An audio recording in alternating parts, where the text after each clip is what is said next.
বর্তমানে বাংলাদেশে প্রযুক্তি খাত একটা দ্রুত বর্ধনশীল খাত এবং এই খাতে অনেক তরুণরা আগ্রহী হচ্ছেন।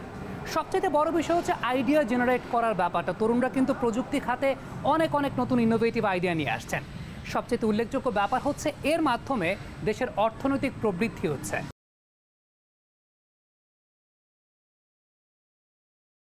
প্রযুক্তি আমাদের জীবনের অবিচ্ছেদ্য অংশ হয়ে উঠেছে। প্রযুক্তির অগ্রগতির সঙ্গে তাল মিলিয়ে আমাদের নিজেদেরকে প্রস্তুত করতে হবে। তথ্য প্রযুক্তির উন্নয়নের মাধ্যমে আমাদের দেশে আর্থসামাজিক অবস্থা পরিবর্তনের সুযোগ আছে। আমাদের উদ্যোক্তারা এখন দেশে বসেই কাজ করছেন বিশ্বের বড় বড় প্রযুক্তি বাজারের জন্য।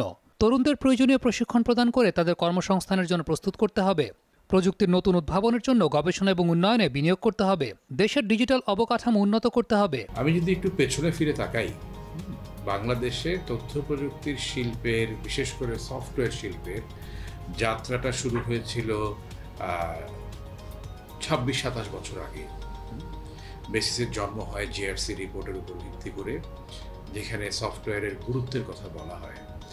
আজকে দেখা যায় যে একদিকে যেরকম আমরা লোকাল মার্কেটে কাজ করছি, আবার অন্যদিকে ইন্টারন্যাশনাল মার্কেটেও কাজ করছি।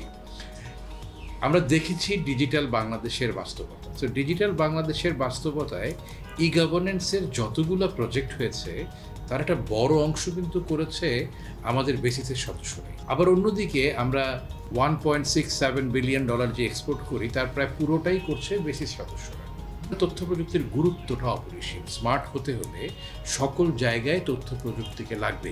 এই গেল লোকাল মার্কেট। অন্যদিকে আমাদের এখন ইন্টারন্যাশনাল মার্কেটে রপ্তানির সম্ভাবনা অনেক বেশি। ভুলে গেলে চলবে না, আমরা কিন্তু এখন যে ডলার রিজার্ভ ক্রাইসিসের কথা বলি, হ্যাঁ, এইটার সুদূর প্রসারী সমাধানটা কোথায়? সুদূর প্রসারী সমাধানটা হচ্ছে রপ্তানি আয় বাড়াতে হবে। হ্যাঁ, রপ্তানি আয় বাড়াতে গেলে এখন পর্যন্ত আমাদের রপ্তানির সিংহভাগ আসে হচ্ছে রেডিমেড গার্মেন্ট সেক্টর থেকে। তারা খুব ভালো করছেন। তাহলে আমাদেরকে নতুন খাত তৈরি করতে হবে। সেই নতুন খাত তৈরির ক্ষেত্রে আমাদের আইসিটি হচ্ছে সবচাইতে সম্ভাবনাময় খাত। এটাকে মাথায় রেখে এই সেক্টরের গুরুত্ব অপরিসীম।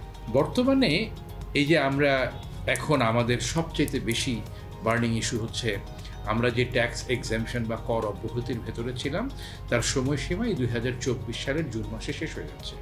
এটা ইন্ডাস্ট্রির প্রত্যেকের একটা মাথা ব্যথার কারণ। তো আমরা বিগত 2 বছর ধরেই কিন্তু সরকারের বিভিন্ন স্টেক হোল্ডারের সাথে কথা বলছি যে এটাকে 2031 পর্যন্ত যেন বর্ধিত করা হয়।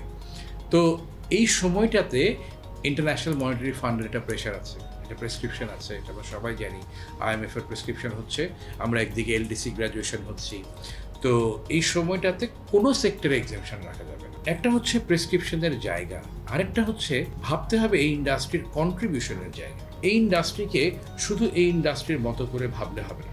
এই ইন্ডাস্ট্রিতে 2400 সদস্য কাজ করছেন, কিন্তু তারা অবদান রাখছে কোথায়? আমি কয়েকটা প্রেক্ষাপট বলি। আমরা যেই পরিমাণ ব্যবসা করি, 2.5 থেকে 3,000 কোটি টাকা, 4,000 কোটি টাকা, আমরা একটা অঙ্ক করে দেখেছি, এই টাকার উপরে যদি আমাদেরকে সর্বোচ্চ ট্যাক্স which is 27.5% সেটাও দেয়া হয়, তাহলেও এটা আসলে সরকারের টোটাল রাজস্ব আয়ের 1%ও আদায় হবে না।